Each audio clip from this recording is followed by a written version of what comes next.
सिमानाको पीडा। नेपाली किसानको हातमा लाल पूर्जा छ, तर जमिन भारतको कब्जामा।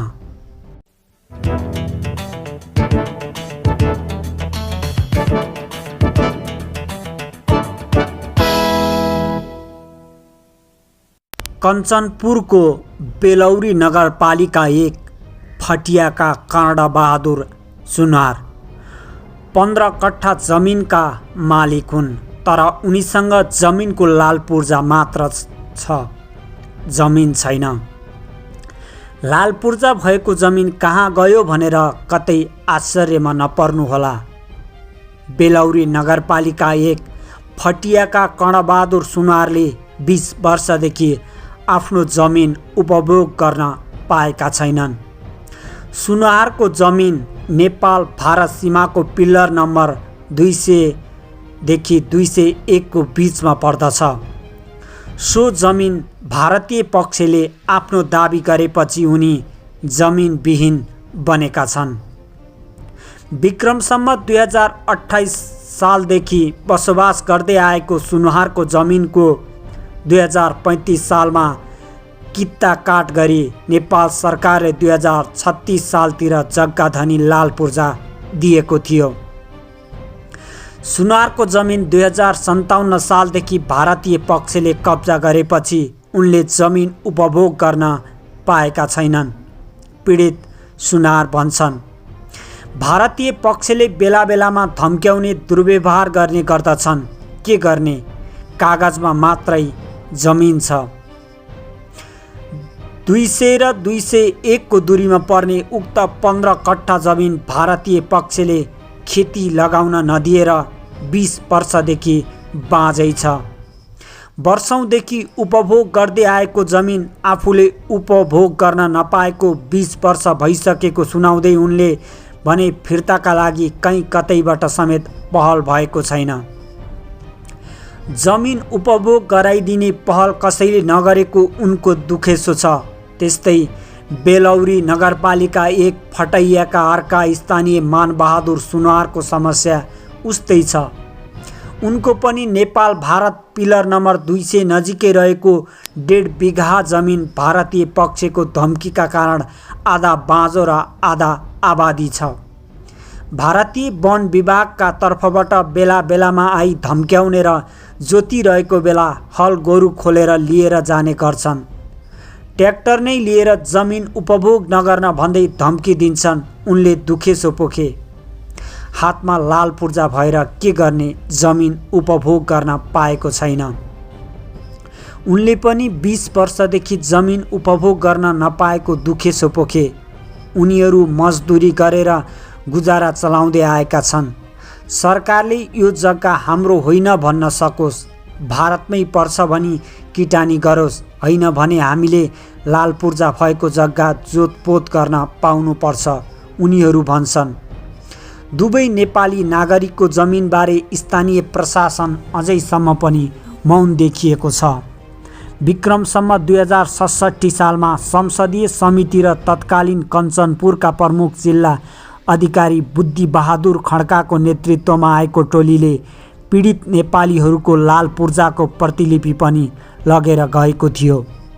जिल्लाको दक्षिणी क्षेत्र साबिक रौतेलिबी बेचुवादेखि पारासनसम्मको नेपाली भूमि ठाउँ ठाउँमा अतिक्रमण भएको भन्दै बेलौरीका स्थानीय राजनीतिक दलका अगुवाहरूले अतिक्रमित भूमि फिर्ता गराउन सरकारसँग अनुरोध गरेका छन्। कूटनीतिक तरिकाले अतिक्रमित भूमि फिर्ता हुनुपर्ने धारणा अघि सारेका छन्। नेपाली काङ्ग्रेसका क्षेत्रीय सभापति हरेन्द्र विष्टले भारतले दक्षिण क्षेत्रमा 2 जना नेपालीको मात्र जमिन अतिक्रमण नगरेको भन्दै धेरै नेपालीको जमिन अतिक्रमण गरेको समेत बताएका छन्। जमिनको लाल पूर्जा नेपालीसँग छ, मालपोत तिरिरहेका छन्। उनले भने भारतले जमिन कमाइरहेको छ। उक्त समस्या राष्ट्रिय भएकाले दुवै देशका कूटनीतिज्ञ सीमाविदहरू बसेर समस्या समाधान गर्नुपर्नेमा उनले जोड दिए। सीमा स्थायित्व नहुँदा भारतले बेला बेलामा यस्तो समस्या खडा गर्ने गरेको भन्दै स्पष्ट सीमाङ्कन गरेर विवाद टुङ्ग्याउनु पर्नेमा सरोकारवालाहरूको जोड छ। नेपालले पनि भारतकै जस्तो सीमा क्षेत्रमा सीमा सुरक्षा बल खडा गरेर आफ्नो भूमिको रक्षा गर्नुपर्ने स्थानीयको भनाइरहेको छ।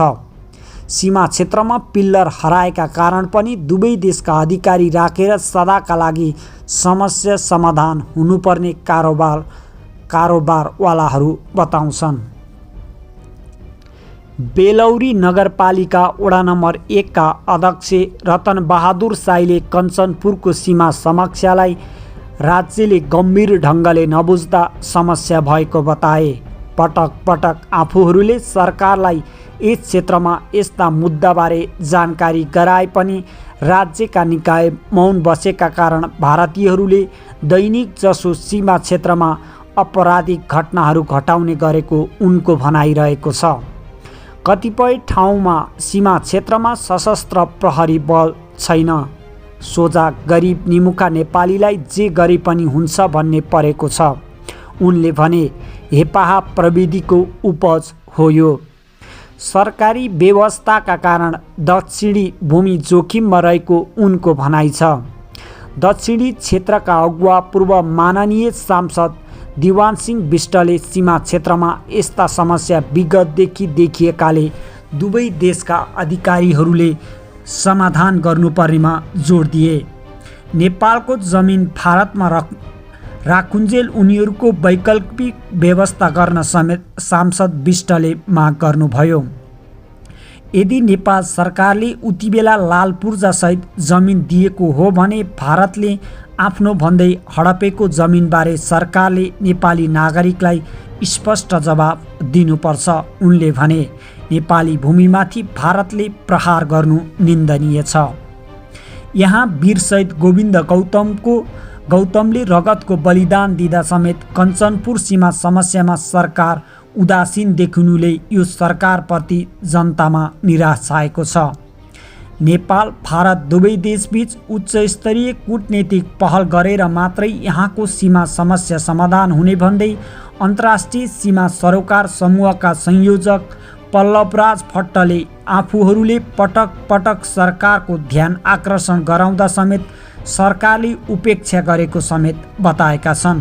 तर पछिल्लो समय लिपुलेक लिम्पियाधुरा सहितको भूभागलाई समेटी नयाँ नक्सा जारी गरेर सरकारले सराहनीय काम गरेको बताउँदै उनले भने अब हराइरहेका पिल्लर र मिचिएका सीमा सम्बन्धी सरकारले उच्च स्तरीय कूटनैतिक पहल गरोस्।